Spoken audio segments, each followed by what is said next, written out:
Hey guys, I'm back again with testing yet another foundation, and this one will be L'Oreal Infallible Freshwear. For those of you who don't know me, my name is Val, and here on my channel I try to give you some simple tips and tricks on how you can look and feel better. I also test some products so you know if it's worth buying them or no. So if you're interested in L'Oreal Infallible Freshwear, keep on watching. So I had to shoot this beginning quite early in the morning. Since I have a facial booked finer, I will get rid of all of the blackheads which I told you about in my previous video, and hopefully my skin will start to breathe again. Anyway, I will explain to you 4 shades. The shade which I'm using currently is 140, which stands for Golden Beige. I wouldn't say that's a beige color, it's definitely a warm undertone, it's definitely yellow, and that's the first thing I want to mention with a L'Oreal Infallible. They have 30 shades. Here where I'm living, they only have about 10 shades in the shops, so it's quite difficult to find my shade. Now, I'm getting away with 140 most of the time, but just now, for example, that's too light for me. Now, something worth noticing is that the numbers don't represent shade lighter to darker at all, meaning that 140 is darker than 200, and 200 is golden sun, and it's supposed to be more yellow, but it's more neutral than 140, which is golden beige. Now, many people get confused with the names, and they read beige, they assume neutral undertone, they read golden, they assume a warm undertone. Don't make this mistake with this foundation. You need to check the color or make sure that the color which you order will suit you, because even in the shop I'm getting confused, and the last time with the shop assistant we were trying to find something like 140 yellow undertone but darker, and we couldn't. So my option here is mixing it with I can't find my mixer now, my NYX mixers, foundation mixers for olivey undertone. I need to mix this color with the mixer, or just use it like this and darken the foundation with a bronzer, and you know, fix it on my skin. Now, as for claims, what L'Oreal is saying for this foundation is, let me just read you off my phone quickly. Up to 24-hour fresh wear, staying power, long-lasting foundation, lightweight, breathable texture, waterproof, transfer resistant and sweat resistant foundation. They say that the formula contains 3 oil absorbers. The foundation is ultra thin liquid, it's not comedogenic is what they say, and it's formulated with SPF. Now I can't see what the SPF is, it doesn't say anywhere on the bottle, but it doesn't matter anyway. You can't rely on SPF in foundation, because the quantity you need to apply, it's impossible to be applied and look normal. So now the other thing is the price. This one is about 18-19 euro. Now you can always find this on special offer. Right now there is a sale here where I'm currently living, and its retail price is like 14 euro or something like this. That's definitely affordable foundation. Glass bottle, not really travel friendly for me. I definitely prefer plastic bottles when I travel. As for quantity, it's 1 fluid ounce, it's 30 ml, a standard size. It's coming with a pump, excuse my dirty pump, but I'm using this foundation all of the time. And as for application, now this one I can apply with a brush and I'm gonna be fine, but I definitely prefer the beauty sponge from Real Techniques. That's just my way of applying foundation. I always think it looks better.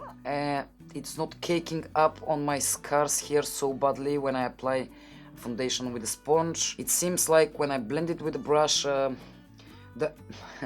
that will be weird, you know, but like the edges of my pores, you can see them more.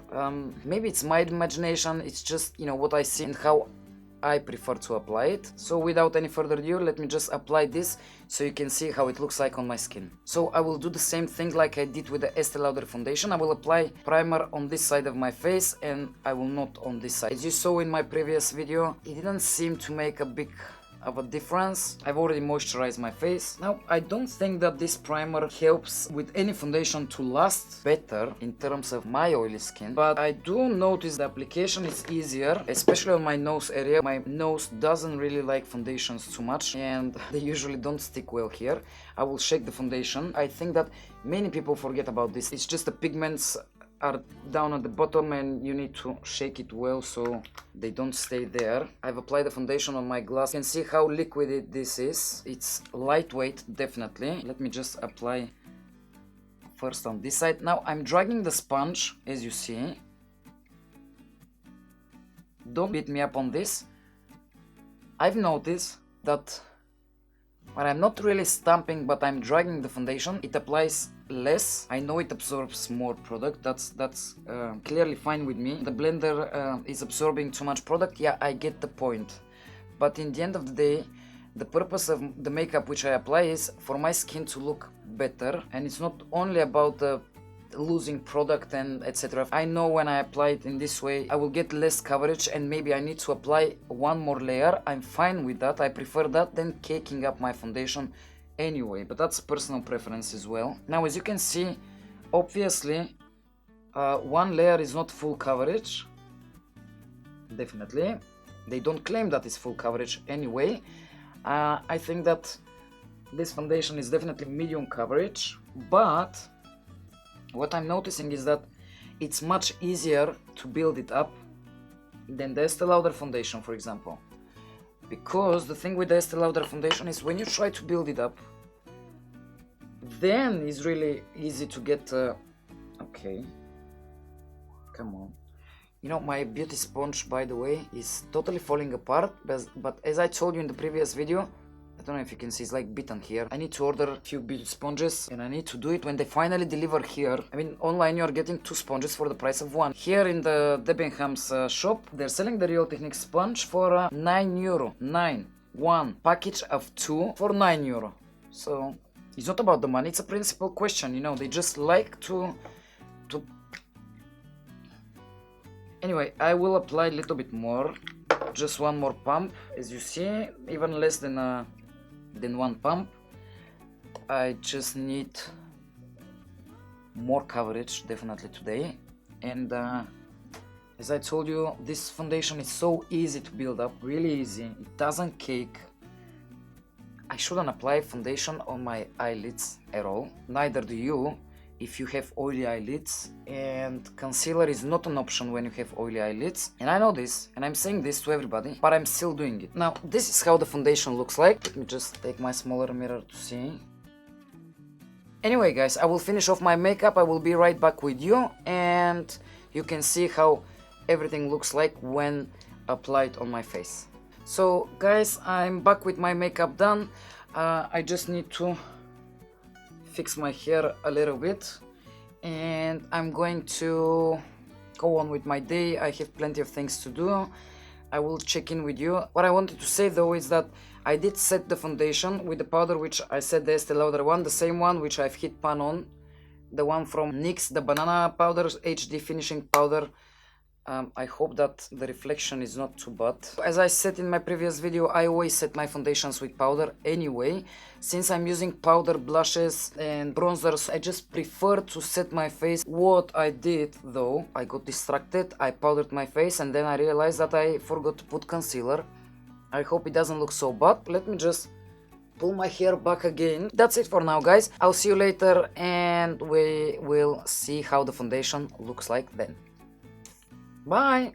Hi guys, I'm back. I just came home for a few minutes, and I thought that it's best time to show you how the foundation looks like. I'm just standing next to a window. This is how everything looks like. My chapped lips, ignore them. That's a normal thing for me. I just had lunch as well. I passed from McDonald's. Don't judge me. I'm that weirdo who doesn't like French fries in general, but I like McDonald's French fries with milkshake chocolate. So it's been around 6 hours since I'm wearing the foundation, and that's how it looks like. I don't know what you think. I have my chin here, the foundation missing probably a little bit. I can't see very well on the viewfinder there. That's because when I'm usually eating, my lip is staining my chin, and I'm doing that. You can all see that it's a bit oily around my nose, which is normal for me. It's not settling into fine lines or pores whatsoever. It doesn't look cakey. Anyway guys, I will come back with you in the end of the day. See you later guys.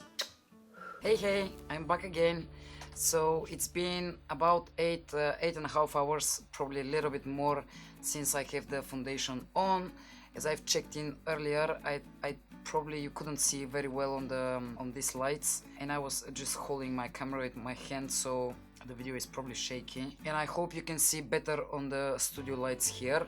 Now the foundation is definitely oily, not on the sides of my face. My blush, My bronzer are still intact. Looks really nice on the sides of my face. Has settled in the wrinkles of my forehead, as all of them do. I am a person who is doing a lot of expressions, as I said in my previous video. Here, as soon as I concentrate, it's a bad habit of mine to keep my eyebrows like this, as well as, you know, making this all of the time. I didn't powder the foundation, I didn't blot, I didn't touch it, I didn't even reapply any gloss or something. It's obviously oily, but it's not creasing and it's not caking, just oily, if that makes any sense. I don't see any places where the foundation has worn off or something. No, not on this side as well. It's just oily. If I just blot tiny bit or apply a tiny bit of powder, everything will be perfect, I'm sure. So yes guys, I don't know what you think. Please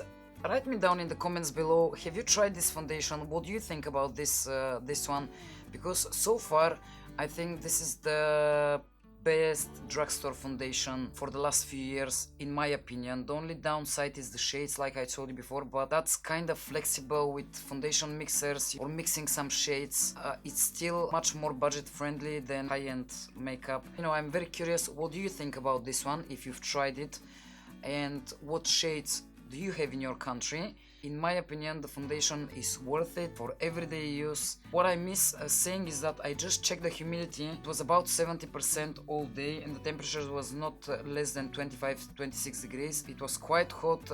I think the foundation is really nice performing and I would highly recommend it, and will try to find a shade for myself. I mean, like a darker shade but still warm. If not, I would still go and buy the same shade and I will use foundation mixer. That's totally fine with me. So guys, that was it from me for today, and I hope you found this video helpful, and if you did, please give me thumbs up and subscribe to my channel so you don't miss the rest of the videos, which will be testing other foundations in the same way like we tested Loreal Infallible 24Hr Fresh Wear and Estee Lauder Double Wear, and we can find out together which one is best. I promise I will make a video comparing all of them, so you can just watch one video and decide for yourself which one do you prefer. So that's it guys, I'll see you in my next video. Bye!